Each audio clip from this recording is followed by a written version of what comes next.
जय हिंद। स्वागत है आपका अपने स्टडी 24 झारखंड यूट्यूब चैनल में। दोस्तों, मैं इस वीडियो में आपसे झारखंड बोर्ड के क्लास 10 यानी कि मैट्रिक के छात्रों का 7 फरवरी को होने वाले सोशल साइंस के बोर्ड एग्जाम के लिए 22 VVI सब्जेक्टिव प्रश्नों का उत्तर लेकर के आया हूं, जिसमें आपका अति लघु उत्तरीय, लघु उत्तरीय और दीर्घ उत्तरीय प्रश्नों का उत्तर है। और दोस्तों, इस वीडियो से पहले भी मैंने आप लोगों के लिए VVI ऑब्जेक्टिव और सब्जेक्टिव प्रश्नों का दो सेट अपलोड किया हूं, उसे भी आप लोग जरूर देख लीजिएगा। तो दोस्तों, चलिए हम लोग आगे बढ़ते हैं और इसमें दिए गए सभी अति लघु उत्तरीय, लघु उत्तरीय और दीर्घ उत्तरीय प्रश्नों के उत्तर को हम लोग एक एक करके देखते हैं। और दोस्तों, इसमें सबसे पहले आपका दिया गया अति लघु उत्तरीय प्रश्न, और यहां पर आपके लिए कुल मिलाकर के 8 अति लघु उत्तरीय प्रश्न दिए गए हैं, लेकिन आप लोगों को बोर्ड एग्जाम में केवल 6 प्रश्नों का ही उत्तर लिखना और 6वां प्रश्न आपका 2-2 नंबर का होगा, यानी कि सभी अति लघु उत्तरीय प्रश्नों को हल करने पर आप लोगों को पूरा का पूरा 12 नंबर मिलेगा। और दोस्तों, यहां पर आपका जो पहला अति लघु उत्तरीय प्रश्न पूछा गया 31वां का मतलब है कि सीरियल नंबर 1 से लेकर के 30 तक आपका ऑब्जेक्टिव प्रश्न पूछा जाएगा,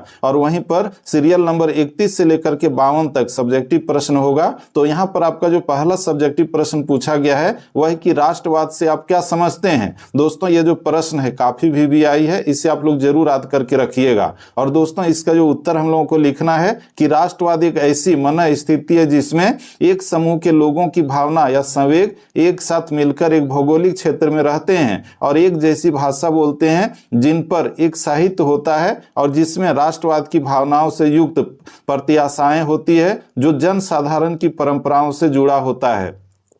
तो दोस्तों, इस तरह से हम लोगों ने इस प्रश्न का उत्तर संक्षेप में लिखा। और दोस्तों, आप लोग याद रखिएगा, आपका जो अति लघु उत्तरीय प्रश्न होगा तो उसका जो उत्तर है वो अधिकतम जो है 50 शब्दों के आसपास में ही लिखिएगा, उससे ज्यादा लंबा नहीं लिखना है। इसका दोस्तों आपका जो अगला प्रश्न है वह है कि वियना सम्मेलन की मेजबानी किसने की थी। दोस्तों, वियना सम्मेलन जो हुआ था वो 1815 ईस्वी में हुई थी और इसकी मेजबानी ऑस्ट्रियाई चांसलर ड्यूक मेटरनिख ने कहा था, ड्यूक मेटरनिख ने की थी। और आप लोगों को पता ही होगा, ये जो मेटरनिख है इसने एक कथन कहा था कि जब फ्रांस छींकता है तो बाकी यूरोप को सर्दी जुकाम हो जाता है। तो वही ड्यूक मेटरनिख है जिसने वियना सम्मेलन जो 1815 में हुआ था उसका प्रतिनिधित्व किया था या फिर मेजबानी की थी। इसका दोस्तों हम लोग आगे बढ़ें तो आपका अगला प्रश्न है कि जैविक युद्ध से क्या तात्पर्य है, जैविक युद्ध से आप क्या समझते हैं। तो दोस्तों, इसका जो उत्तर होगा कि युद्ध के रूप में लोगों, जानवरों और पौधों को मारने या फिर अक्षम करने के इरादे से जैविक जहर या संक्रामक एजेंटों जैसे कि बैक्टीरिया, वायरस और कवक का उपयोग जैविक युद्ध के रूप में जाना जाता है, जिसे रोगाणु युद्ध भी कहा जाता है। उदाहरण के लिए स्पेन ने अमेरिका पर कब्जा करने के लिए जैविक हथियार यानी कि चेचक का इस्तेमाल किया था। आप लोगों को पता ही होगा, जब अमेरिका में चेचक पहली बार गया था, यानी कि जिसको हम लोग देखते हैं अभी जो माता रानी कहते हैं हम लोग देहाती भाषा में, तो इससे जो है अमेरिका के बहुत सारे लोग मारे गए थे, क्योंकि शुरू में चेचक का जो प्रतिरक्षा क्षमता है वहां के लोगों में विकसित नहीं हो पाई थी। इसका दोस्तों आपका अगला प्रश्न है कि स्पिनिंग जेनी क्या है। आप लोगों को पता ही होगा ये स्पिनिंग जेनी क्या है। तो इसका जो उत्तर हम लोगों को लिखना है कि स्पिनिंग जेनी एक मल्टी स्पिंडल मशीन थी जो 1764 में जेम्स हारग्रीव्स द्वारा आविष्कार की गई थी। इसका आविष्कार कब और किसने किया। तो स्पिनिंग जेनी का आविष्कार 1764 में जेम्स हारग्रीव्स ने किया था। आगे इसमें लिखना है कि इसने एक साथ कई धागे यानी कि सूत काटने की क्षमता के कारण कपड़ा उद्योग में क्रांति ला दी, जिससे उत्पादन की गति और दक्षता में काफी वृद्धि हुई। तो इस तरह से हम लोगों ने देख लिया कि ये जो स्पिनिंग जेनी है ये क्या था, इसका आविष्कार किसने किया, कब किया। इसका दोस्तों आपका अगला प्रश्न है कि बहुउद्देशीय परियोजनाएं क्या है। बहुउद्देशीय परियोजनाएं क्या है, आप लोगों को पता ही होगा, झारखंड में आपका जो है DBC है, मैथन है, साथ ही साथ कोडरमा का जो झुमरी तिलैया है, पंचेत डैम है, तो ये आपका बहुउद्देशीय परियोजनाएं हैं। तो ये क्या है, तो इसका जो उत्तर हम लोगों को लिखना है कि बहुउद्देशीय परियोजनाएं वे परियोजनाएं हैं जो एक से अधिक उद्देश्यों को पूरा करती है, जैसे कि नदियों पर बांध बनाकर सिंचाई, बिजली उत्पादन, बाढ़ नियंत्रण, पीने के पानी की आपूर्ति, मत्स्य पालन और पर्यटन को बढ़ावा देना। तो इस तरह से हम लोगों ने बहुउद्देशीय परियोजनाएं क्या है, किसे कहते हैं, उसका उत्तर हम लोगों ने देखा। इसका दोस्तों आपका अगला प्रश्न है कि जनसंचार क्या है। तो इसका जो उत्तर लिखेंगे कि संवाद या समाचार को लोगों तक पहुंचाना ही जनसंचार है। इसके कई माध्यम हैं, जैसे कि रेडियो, टीवी, समाचार पत्र, इंटरनेट। तो ये सब जो है जनसंचार के साधन हैं, या फिर कहा जाए कि जनसंचार इसे कहते हैं। इसका दोस्तों आपका अगला प्रश्न है कि लैंगिक असमानता किसे कहते हैं, लैंगिक असमानता किसे कहते हैं। तो इसका जो उत्तर हम लोगों को लिखना है वो लिखना है कि लैंगिक असमानता वह स्थिति है जब लिंग के आधार पर व्यक्तियों के साथ विशेषकर महिलाओं के साथ भेदभाव किया जाता है और उसके अधिकारों, अवसरों और संसाधनों तक पहुंच पुरुषों की तुलना में कम होती है। तो इसको क्या कहते हैं, लैंगिक असमानता, यानी कि स्त्री और पुरुषों के बीच में जो भेदभाव किया जाता है तो उसको जो है लैंगिक असमानता कहते हैं। इसका दोस्तों आपका अगला प्रश्न है कि मनरेगा यानी कि MNREGA ये जो है इसका पूरा नाम क्या है, मनरेगा का फुल फॉर्म क्या है। तो दोस्तों इसका जो उत्तर होगा, मनरेगा का पूरा नाम महात्मा गांधी राष्ट्रीय ग्रामीण रोजगार गारंटी अधिनियम है। ठीक है, तो दोस्तों इस तरह से हम लोगों ने इसमें दिए गए सभी 8 अति लघु उत्तरीय प्रश्नों के उत्तर को देखा, लेकिन आप लोगों को बोर्ड एग्जाम में केवल 6 का ही उत्तर लिखना है। ठीक है, इसका दोस्तों आपका आगे दिया गया है खंड ख लघु उत्तरीय प्रश्न, और यहाँ पर आपके लिए 8 लघु उत्तरीय प्रश्न दिए गए हैं, ठीक उसी तरह से जैसा कि बोर्ड एग्जाम में दिया जाएगा, लेकिन आप लोगों को केवल 6 प्रश्नों का ही उत्तर लिखना है और 6वां प्रश्न आपका 3-3 नंबर का होगा, यानी कि सभी प्रश्नों को हल करने पर आप लोगों को पूरा का पूरा 8 नंबर मिलेगा। और दोस्तों यहाँ पर आपका जो पहला लघु उत्तरीय प्रश्न पूछा गया है कि जालियांवाला बाग हत्याकांड पर संक्षिप्त टिप्पणी लिखें, जालियांवाला बाग हत्याकांड पर संक्षिप्त टिप्पणी लिखें, या फिर जालियांवाला बाग हत्याकांड के बारे में आप क्या जानते हैं। तो दोस्तों इसका जो उत्तर लिखना है कि 13 अप्रैल 1919 को अमृतसर के जालियांवाला बाग में हजारों लोग शांतिपूर्ण सभा के लिए एकत्र हुए थे। लोग कब जमा हुए थे, तो 13 अप्रैल 1919 ईस्वी को, और वह भी बैसाखी पर्व के दिन में। इसका दोस्तों आगे इसमें लिखना है कि ब्रिटिश अधिकारी जनरल डायर ने बिना किसी चेतावनी के सभा पर गोलियां चलाने का आदेश दे दिया और इस घटना में सैकड़ों लोग मारे गए और हजारों लोग घायल हुए थे। इसका दोस्तों आगे लिखना है कि यह हत्याकांड ब्रिटिश शासन की निर्दयता और अत्याचार का प्रतीक बन गया और इसने पूरे भारत में क्रांतिकारी भावना और स्वतंत्रता आंदोलन को नई दिशा दी, और जालियांवाला बाग आज भी भारतीयों के बलिदान और साहस का स्मारक है। तो दोस्तों इस तरह से हम लोगों ने इस प्रश्न के उत्तर को बहुत ही अच्छे ढंग से देख लिया कि जालियांवाला बाग हत्याकांड क्या था, कब हुआ था, या फिर इसके बारे में हम लोग क्या जानते हैं। इसका दोस्तों आपका अगला जो VVI सब्जेक्टिव प्रश्न है वह है कि वर्नाकुलर प्रेस एक्ट पर संक्षिप्त टिप्पणी लिखें, वर्नाकुलर एक्ट पर टिप्पणी लिखें, ये क्या था। तो दोस्तों इसका जो उत्तर हम लोगों को लिखना है वो लिखना है कि वर्नाक्यूलर प्रेस एक्ट सन 1878 में तत्कालीन वायसराय लॉर्ड लिटन द्वारा लागू किया गया था, और इस कानून का उद्देश्य भारतीय भाषाओं में निकलने वाले समाचार पत्रों को नियंत्रित करना था ताकि वे ब्रिटिश सरकार की आलोचना न कर सके। इसके बाद आगे लिखना है कि इस अधिनियम के तहत सरकार को यह अधिकार मिल गया कि वह किसी भी भारतीय भाषा के समाचार पत्र को बंद कर सकती थी या उसका प्रकाशन रोक सकती थी, और इससे भारतीय प्रेस की स्वतंत्रता पर कठोर प्रहार हुआ। इसका दोस्तों अंत में लिखना है कि वर्नाकुलर प्रेस एक्ट का भारतीयों ने तीव्र विरोध किया और इसे अभिव्यक्ति की स्वतंत्रता पर आघात माना गया, और अंततः इस कानून को बाद में रद्द कर दिया गया, लेकिन इसने भारतीयों में राष्ट्रवादी चेतना को और अधिक प्रबल कर दिया। तो इस तरह से हम लोगों ने इस VVI प्रश्न के उत्तर को देख लिया जिसमें आपका पूछा गया था कि वर्नाकुलर एक्ट पर टिप्पणी लिखें। इसका दोस्तों हम लोग आगे बढ़ें तो आपका जो अगला लघु उत्तरीय प्रश्न पूछा गया वह है कि वनस्पति जगत एवं प्राणी जगत में अंतर स्पष्ट करें। वनस्पति जगत और प्राणी जगत में क्या अंतर है। तो दोस्तों इसका जो उत्तर हम लोगों को लिखना है कि वनस्पति जगत और प्राणी जगत, जीव जगत के 2 प्रमुख अंतर निम्नलिखित हैं, जिसमें पहला लिखना है वनस्पति जगत के बारे में, और इसमें पहला पॉइंट देंगे कि वनस्पतियां हरे होते हैं, पौधे होते हैं जो प्रकाश संश्लेषण द्वारा अपना भोजन स्वयं बनाती है, अतः ये स्वपोषी कहलाती है। पहला आप लोगों का क्या अंतर है, तो वनस्पतियां हरे होते हैं और प्रकाश संश्लेषण द्वारा अपना भोजन स्वयं बनाती है, अतः ये स्वपोषी कहलाती है। इसमें दूसरा पॉइंट लिखना है कि इनमें चलने फिरने की क्षमता नहीं होती है। पेड़ पौधे जो होते हैं वो चल फिर नहीं सकते हैं, परंतु ये वृद्धि और प्रजनन करती है, और इनमें तंत्रिका तंत्र या इंद्रियां होती है, और वनस्पति जगत स्थिर और स्वपोषी होते हैं। इसका दोस्तों आगे लिखना है प्राणी जगत के बारे में, जो अंतर स्पष्ट कर रहे हैं दोनों में। तो इसमें पहला पॉइंट देना है कि प्राणी जगत के जीव भोजन स्वयं नहीं बना सकते, इसीलिए वे परपोषी कहलाते हैं। हम लोग मनुष्य हैं या फिर जितने भी जानवर हैं वो सब क्या कहलाते हैं? परपोषी कहलाते हैं। केवल जो हरे पेड़ पौधे हैं वही सपोषी कहलाते हैं। इसका दोस्तों आपका अगला जो पॉइंट है कि इनमें गति, संवेदनाएं और प्रतिक्रिया की क्षमता होती है और इनके पास तंत्रिका तंत्र और इंद्रिय अंग होते हैं और प्राणी जगत गतिशील और परपोषी होता है।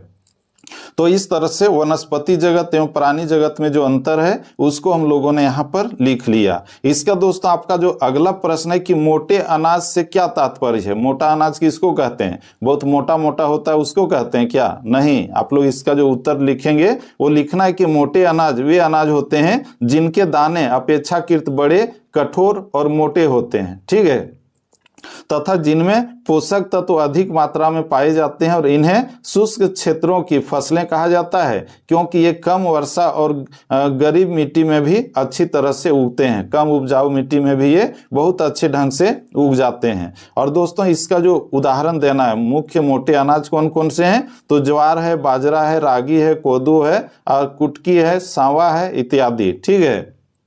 और दोस्तों मोटे अनाज में रेशा, आयरन, कैल्शियम और विटामिन बी कॉम्प्लेक्स भरपूर मात्रा में होता है जिसमें यह स्वास्थ्यवर्धक होता है और आजकल इन्हें श्री अन्न या फिर माइल्ड्स कहा जाता है और इनका उपयोग पोषण, सुरक्षा एवं जैविक खेती को बढ़ावा देने में किया जा रहा है। तो इस तरह से हम लोगों ने मोटे अनाज से क्या समझते हैं इसके उत्तर को बहुत ही अच्छे ढंग से यहाँ पर लिखा।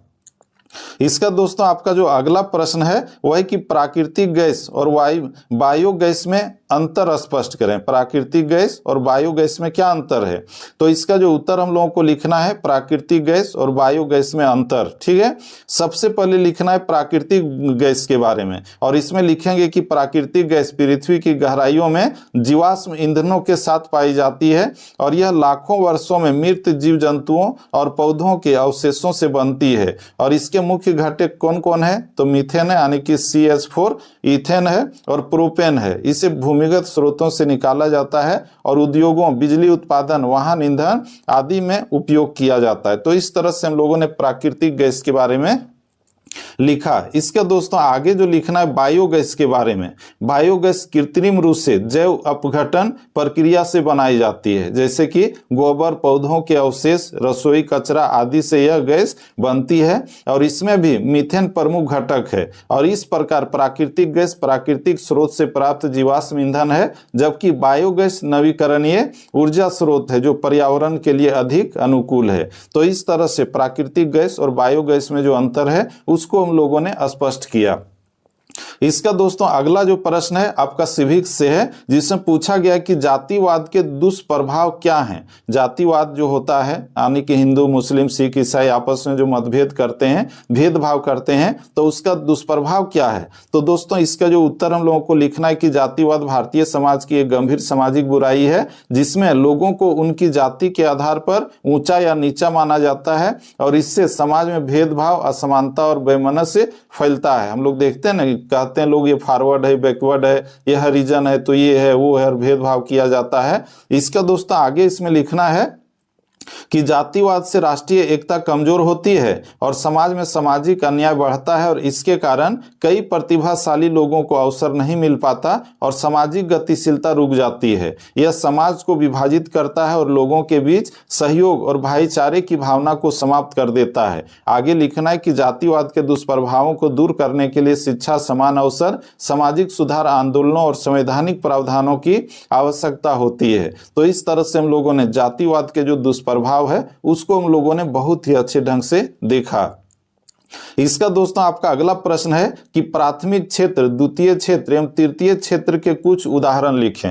ये आपका जो है इकोनॉमिक्स यानी कि अर्थशास्त्र से प्रश्न पूछा गया है, जिसका हम लोग उत्तर लिखेंगे कि प्राथमिक क्षेत्र, और इसमें लिखना है प्राथमिक क्षेत्र में वे कार्य आते हैं जिनका संबंध प्राकृतिक संसाधनों से होता है, ठीक है, जैसे कि कृषि, पशुपालन, मत्स्य पालन, वनों से उत्पाद एकत्र करना, खनन आदि। तो ये आपका प्राथमिक क्षेत्र, ठीक है।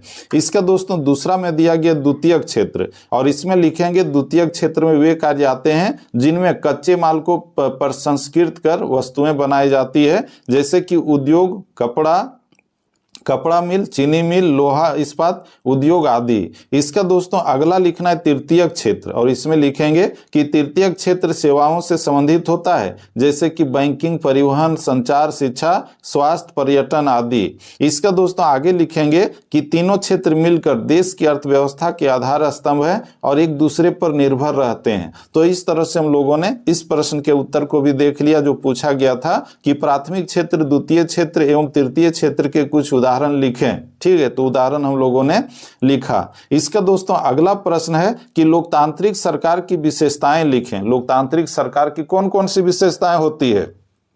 तो इसका उत्तर लिखेंगे कि लोकतांत्रिक सरकार वह होती है जिसमें शासन जनता द्वारा, जनता के लिए और जनता का होता है, और इसकी मुख्य विशेषताएं निम्नलिखित हैं। लोकतंत्र का जो परिभाषा है अमेरिका के पूर्व राष्ट्रपति अब्राहम लिंकन ने दिया था कि लोकतंत्र जो है वो जनता द्वारा, जनता के लिए और जनता का जनता के द्वारा और जनता के लिए शासन है कि नहीं। और दोस्तों इसमें जो हम लोगों को लिखना है जनसत्ता, सर्वोच्च शक्ति जनता में निहित होती है। लोकतंत्र में सर्वोच्च सत्ता किसमें निहित होती है?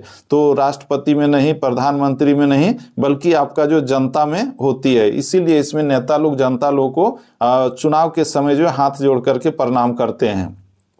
इसका दोस्तों दूसरा पॉइंट लिखना है निर्वाचन प्रणाली, यानी कि शासक जनता द्वारा चुने जाते हैं। अगला है कानून का शासन, यानी कि सभी नागरिक कानून के सामने समान होते हैं। चौथा पॉइंट है मौलिक अधिकारों की सुरक्षा, यानी कि नागरिकों को अभिव्यक्ति, समानता, धर्म और स्वतंत्रता के अधिकार प्राप्त होते हैं। पांचवा है उत्तरदायी सरकार, सरकार जनता के प्रति जवाबदेह होती है। और छठा में न्यायपालिका की स्वतंत्रता, न्याय स्वतंत्र होते हैं जो नागरिकों के अधिकारों की रक्षा करते हैं। और लोकतांत्रिक सरकार में नागरिकों की भागीदारी और पारदर्शिता सर्वोपरि होती है। तो दोस्तों इस तरह से हम लोगों ने अभी तक आपका जितना भी अति लघु उत्तरीय, लघु उत्तरीय और दीर्घ उत्तरीय प्रश्न थे 8, 16 हम लोगों ने देख चुका है, जो आपके लिए काफी महत्वपूर्ण था। इसका दोस्तों आगे आपका आता है खंड ग, जिसमें दीर्घ उत्तरीय प्रश्न दिए गए हैं, और यहाँ पर आपके लिए कुल मिलाकर के 6 दीर्घ उत्तरीय प्रश्न दिए गए हैं। लेकिन आप लोगों को बोर्ड एग्जाम में केवल 4 प्रश्नों का ही उत्तर लिखना है, जिसका उत्तर आप लोग बहुत ही अच्छे ढंग से जानते होंगे। और दोस्तों 6वां प्रश्न आपका जो है, जो 4 प्रश्न लिखेंगे तो प्रत्येक प्रश्न के लिए आपका 5-5 नंबर मिलेगा, यानी कि कुल मिलाकर के 20 नंबर। और दोस्तों यहाँ पर आपका जो पहला दीर्घ उत्तरीय प्रश्न पूछा गया है कि जर्मनी के एकीकरण की प्रक्रिया का संक्षेप में वर्णन करें। जर्मनी का जो एकीकरण हुआ था तो उसकी प्रक्रिया का संक्षेप में वर्णन करना है। जर्मनी का एकीकरण कब हुआ था? तो 1871 ईस्वी में हुआ था, तो उस प्रक्रिया का वर्णन करना है। तो दोस्तों इसका जो उत्तर हम लोगों को लिखना है कि 19वीं शताब्दी में जर्मनी अनेक छोटे छोटे राज्यों में बांटा हुआ था, और जिन पर विभिन्न राजाओं और रियासतों का शासन था, और इन सबको एक राष्ट्र के रूप में एकजुट करने का श्रेय मुख्यतः ऑटो बिस्मार्क को जाता है। जर्मनी के एकीकरण में ऑटो बिस्मार्क का महत्वपूर्ण योगदान था, जो पर्शिया का प्रधानमंत्री था। और बिस्मार्क ने रक्त और लौह नीति, यानी कि ब्लड एंड आयरन पॉलिसी अपनाकर सैन्य शक्ति के माध्यम से जर्मनी को एकीकृत किया था। समझ रहे हैं? इसके बाद आगे लिखना है कि उसने 3 प्रमुख युद्ध लड़े। ये जो जर्मनी का एकीकरण करवाया था बिस्मार्क ने, तो उसने 3 युद्ध लड़ा था। कौन कौन युद्ध था? तो आपका पहला युद्ध है डेनमार्क का युद्ध, जो 1864 में स्लेस्विग और हॉस्टिन प्रांतों के लिए लड़ा गया था। इसका दूसरा जो था ऑस्ट्रिया युद्ध, जो 1866 में हुआ था, और इसमें पर्शिया की विजय के बाद उत्तरी जर्मन संघ की स्थापना हुई थी। इसका अगला है फ्रांस युद्ध, जो 1870-71 में हुआ, और इसमें फ्रांस की हार के बाद दक्षिणी जर्मन राज्य की पर्शिया में मिलान हुआ था, वो मिल गया था। आगे दिया गया 1871 में विलियम प्रथम को जर्मन सम्राट घोषित किया गया, और बर्लिन में जर्मन साम्राज्य की स्थापना हुई। आगे लिखेंगे कि इस प्रकार जर्मनी का एकीकरण 1871 में बिस्मार्क की कूटनीति, सैन्य शक्ति और राष्ट्रवादी भावना के कारण संभव हुआ। तो दोस्तों इस तरह से हम लोगों ने इस दीर्घ उत्तरीय प्रश्न के उत्तर को बहुत ही अच्छे ढंग से देखा। इसका दोस्तों आपका अगला प्रश्न है वह है कि असहयोग आंदोलन असफल क्यों हुआ? असहयोग आंदोलन जो शुरू हुआ था वो आप लोग की किताब में जो लिखा हुआ है जनवरी 1921 में शुरू हुआ था, जनवरी 1921 में, लेकिन बाकी जितना भी किताब आप लोग देखिएगा वहां पर शो करेगा 1920 ईस्वी। ठीक है, तो दोस्तों इसका जो उत्तर हम लोग लिखेंगे कि असहयोग आंदोलन की शुरुआत 1920 में महात्मा गांधी ने की थी, जो बाकी किताबों में कंपटीशन वगैरह में भी रहता है। ठीक है, और दोस्तों इसका जो उद्देश्य है ब्रिटिश शासन के प्रति असहयोग प्रकट करना था ताकि भारत को स्वराज प्राप्त हो सके। आगे लिखेंगे कि लोगों ने सरकारी विद्यालयों, कार्यालयों, अदालतों और विदेशी वस्त्रों का बहिष्कार किया। आंदोलन ने पूरे देश में जन जागरण और राष्ट्रीय एकता की भावना को मजबूत किया। आगे लिखना है, लेकिन 1922 में चौरी चौरा कांड के कारण आंदोलन अचानक समाप्त हो गया और इस घटना में हिंसक भीड़ ने 22 पुलिसकर्मियों को मार दिया और गांधी जी का मानना था कि हिंसा के साथ असहयोग आंदोलन जारी नहीं रह सकता और इसके अलावा संगठनात्मक ढांचा कमजोर था और जनता में अनुशासन और प्रशिक्षण की कमी थी और कुछ नेताओं में मतभेद भी उभर आए थे। यद्यपि यह आंदोलन अपने लक्ष्य को प्राप्त नहीं कर सका, फिर भी इसने भारत के स्वतंत्रता संग्राम को नई दिशा और जनाधार प्रदान किया। तो इस तरह से हम लोगों ने यहां तक देख लिया कि ये जो असहयोग आंदोलन है महात्मा गांधी के नेतृत्व में 1920 ईस्वी में शुरू हुआ था, लेकिन 1922 ईस्वी में चौरी चौरा कांड के बाद महात्मा गांधी ने इस आंदोलन को वापस ले लिया था। इसका दोस्तों हम लोग आगे बढ़ें तो आपका जो अगला प्रश्न पूछा गया कि प्रथम विश्व युद्ध यूरोप में लड़ा गया था परंतु उसके प्रभाव पूरे विश्व में अनुभव किए गए, उदाहरण स्पष्ट करें। ये जो प्रथम विश्व युद्ध हुआ था यूरोप में लड़ा गया था 1914 से 1918 के बीच में, है ना, लेकिन इसका जो असर है, प्रभाव है, पूरे विश्व पर पड़ा था, तो इसको स्पष्ट करना है। तो दोस्तों इसका जो उत्तर हम लोगों को लिखना है कि प्रथम विश्व युद्ध 1914 से 1918 में यूरोप में आरंभ हुआ था परंतु इसके राजनीतिक और आर्थिक सामाजिक प्रभाव पूरे दुनिया पर पड़े। युद्ध में ब्रिटेन, फ्रांस, रूस और अमेरिका जैसे देश मित्र राष्ट्रों की ओर से, जबकि जर्मनी, ऑस्ट्रिया, तुर्की और बुल्गारिया धुरी राष्ट्रों की ओर से लड़े थे। इसमें जो प्रथम विश्व युद्ध हुआ था तो दो गुटों के बीच में हुआ था, मित्र राष्ट्रों के बीच में और साथ ही साथ धुरी राष्ट्रों के बीच में, है कि नहीं। इसका दोस्तों आगे इसमें लिखना है कि इसके परिणाम स्वरूप भयंकर जनहानि हुई और लगभग 1.5 करोड़ लोग मारे गए थे।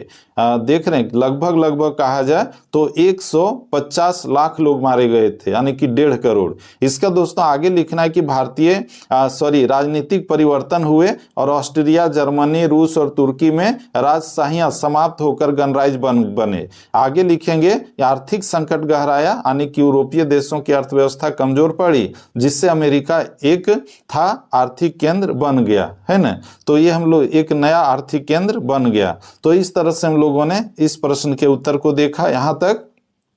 इसका दोस्तों आगे जो होगा, राष्ट्र संघ की स्थापना शांति बनाए रखने के लिए की गई।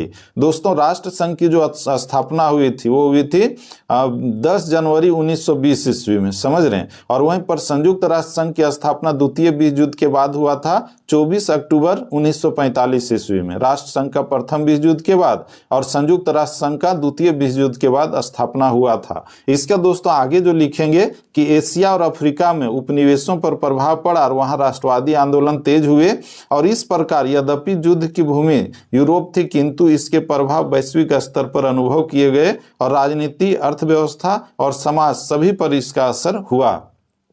इसका दोस्तों हम लोग आगे बढ़ें तो आपका अगला प्रश्न है, मुद्रण संस्कृति ने भारत में राष्ट्रवाद के विकास में क्या मदद की। मुद्रण संस्कृति जो आया, यानी कि छापा खाना, तो उसका भारतीय राष्ट्रवाद पर क्या मतलब प्रभाव पड़ा, क्या असर पड़ा।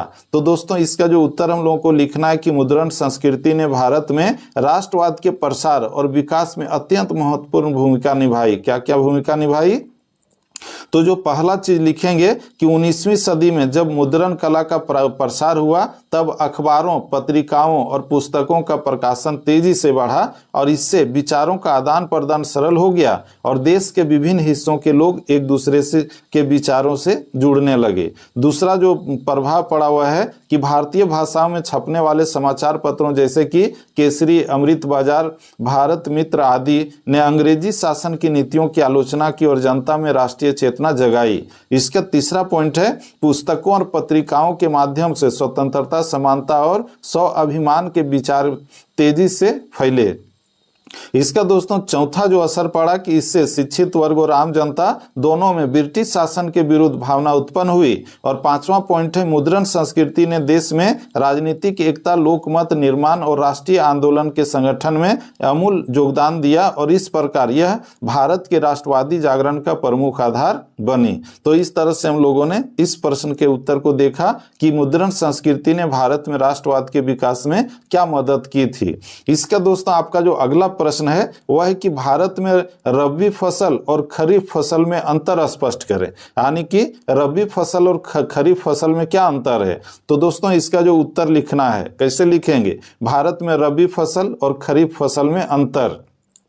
और इसमें सबसे पहले लिखना है कि भारत में कृषि कार्य मुख्यतः दो प्रमुख ऋतुओं पर आधारित होती है, जिसमें एक है रबी और दूसरा है खरीफ। रबी फसल किसको कहते हैं, रबी फसलें सर्दी के मौसम पर बोई जाती है, जैसे कि अक्टूबर नवंबर में और अप्रैल मई में काटी जाती है। और इन फसलों को ठंडा मौसम और सीमित सिंचाई की आवश्यकता होती है। और प्रमुख रबी फसलें हैं गेहूं, जौ, चना, सरसों, मसूर इत्यादि। तो इस तरह से हम लोगों ने रबी फसल के बारे में सबसे पहले लिखा। इसके बाद आगे लिखना है खरीफ फसल। खरीफ फसलें वर्षा ऋतु में बोई जाती है, विशेष करके जून जुलाई में, और सितंबर अक्टूबर में काटी जाती है।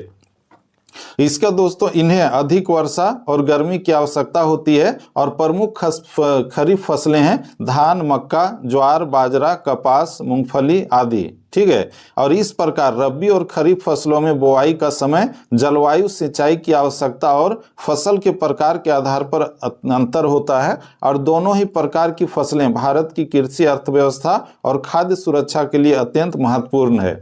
तो इस तरह से हम लोगों ने भारत में रबी फसल और खरीफ फसल में क्या अंतर है उसको देखा।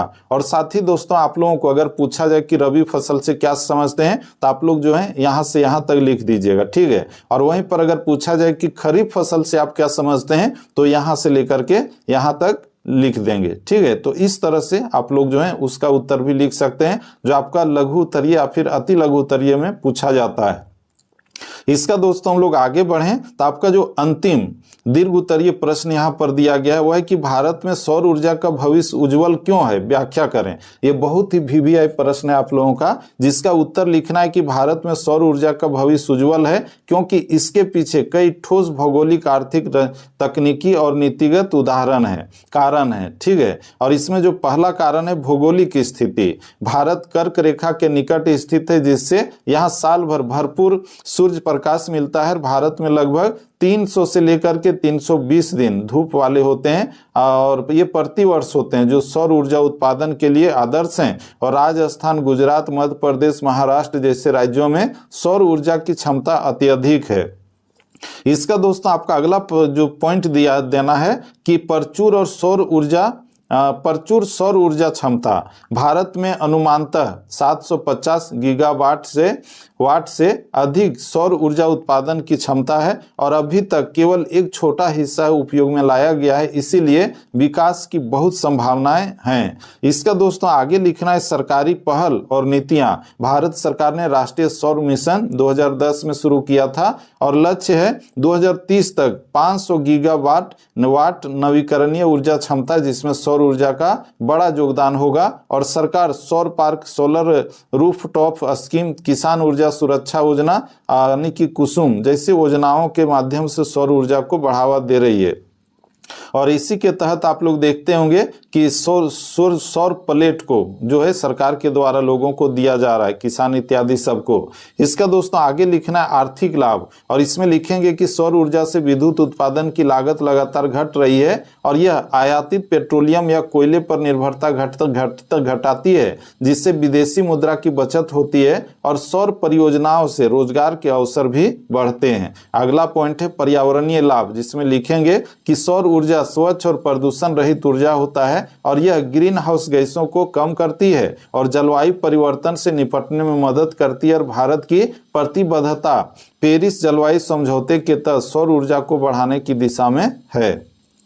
इसका दोस्तों छठा पॉइंट लिखेंगे तकनीकी प्रगति, और इसमें लिखना है कि सौर पैनलों की क्षमता बढ़ रही है और कीमतें घट रही है। ऊर्जा भंडारण तकनीक विकसित हो रही है जिससे सौर ऊर्जा को रात में भी उपयोग किया जा सकेगा, और स्मार्ट ग्रिड और माइक्रो ग्रिड जैसी प्रणालियां सौर ऊर्जा वितरण को आसान बना रही है। इसका दोस्तों 7वां पॉइंट है ग्रामीण विकास में मदद। सौर ऊर्जा से गांवों में बिजली पहुंचाना आसान हो गया है और सौर पंपों से किसान सिंचाई कर पा रहे हैं और इससे ग्रामीण अर्थव्यवस्था मजबूत हो रही है। तो इस तरह से हम लोगों ने यहां तक देख लिया कि भारत में सौर ऊर्जा का जो भविष्य है वो उज्जवल क्यों है। इसका दोस्तों हम लोग आगे बढ़े तो इसे निष्कर्ष में लिखना है कि भारत में सौर ऊर्जा का भविष्य अत्यंत उज्जवल है, क्योंकि यह देश के प्राकृतिक संसाधनों, तकनीकी प्रगति, सरकारी नीतियों और पर्यावरण संरक्षण सभी लक्ष्यों के अनुरूप है, और भविष्य में सौर ऊर्जा भारत की ऊर्जा आत्मनिर्भरता और सतत विकास की आधारशिला बनेगी। तो दोस्तों इस तरह से हम लोगों ने आज इस वीडियो में आपसे झारखंड बोर्ड के क्लास 10 के छात्रों का 7 फरवरी को होने वाले सोशल साइंस यानी कि सामाजिक विज्ञान के बोर्ड एग्जाम के लिए आपका जो VBI सब्जेक्टिव प्रश्नों का जो दूसरा सेट था, तो उसके सभी कहा जाए 22 प्रश्नों के उत्तर को देखा, जिसमें आपका अति लघु उत्तरीय, लघु उत्तरीय और दीर्घ उत्तरीय प्रश्नों का उत्तर था, जो आप लोगों के लिए काफी महत्वपूर्ण था। और दोस्तों इसमें से बहुत सारे प्रश्न आपके बोर्ड एग्जाम में पूछे जा सकते हैं, इसीलिए आप लोग इस वीडियो को शुरू से लेकर के अंत तक जरूर देखिएगा। तो दोस्तों हम लोग फिर से मिलते हैं नेक्स्ट वीडियो में, तब तक के लिए जय हिंद, वंदे मातरम। Thank you.